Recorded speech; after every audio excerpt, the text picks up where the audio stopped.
Okay, guys, today we did the greatest common factor using the ladder method. So I just want to go through a couple examples with you so that you'll have some stuff to refer to. So our first step always is to set up the ladder. So in my first problem right here, I go ahead and set up the ladder. So I do the first number, which is 12. Because this is x squared, I'm actually going to expand it and make it 2x's. Set up my ladder, make a line, and then the next term is positive 10, so I'm going to put that right here. Now, I want to look at these two numbers and think about, is there a number that they have in common?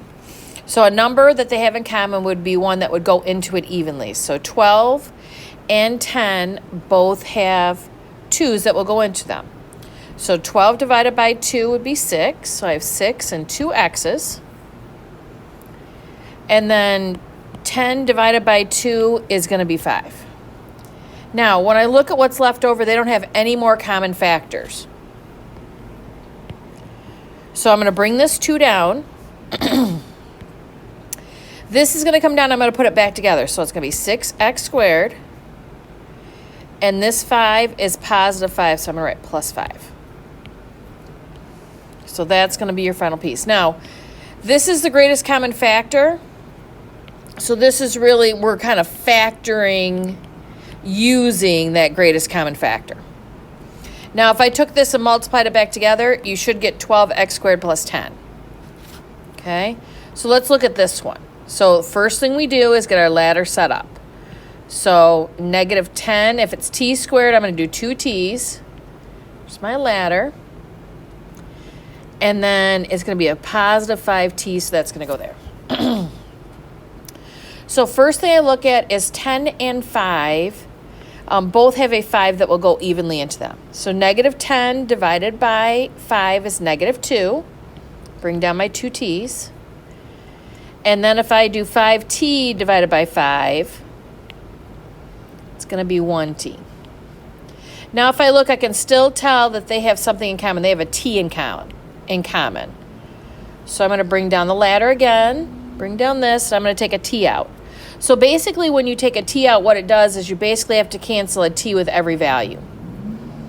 So this is going to be left with negative t, and this is 1. Now there's nothing else that these two have in common. So now I have to put this together for my greatest common factor and multiply them together, so that's 5t.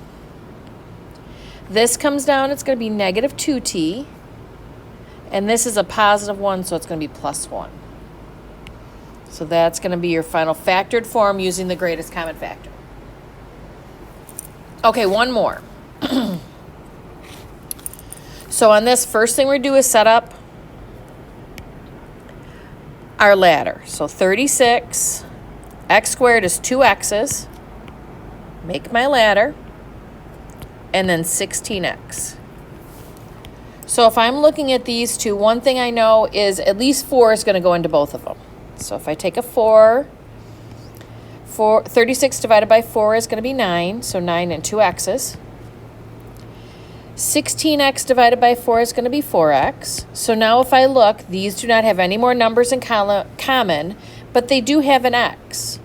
So I'm going to continue my ladder and pull out an x.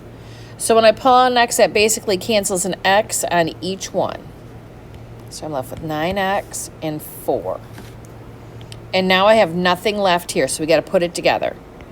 So the greatest common factor here is going to go out in the front, so 4x. This is going to come down and be 9x. And this is positive 4, so it's going to become plus 4. Okay, be sure to look over the ones that are in your notebook, and we'll go over some more of these tomorrow.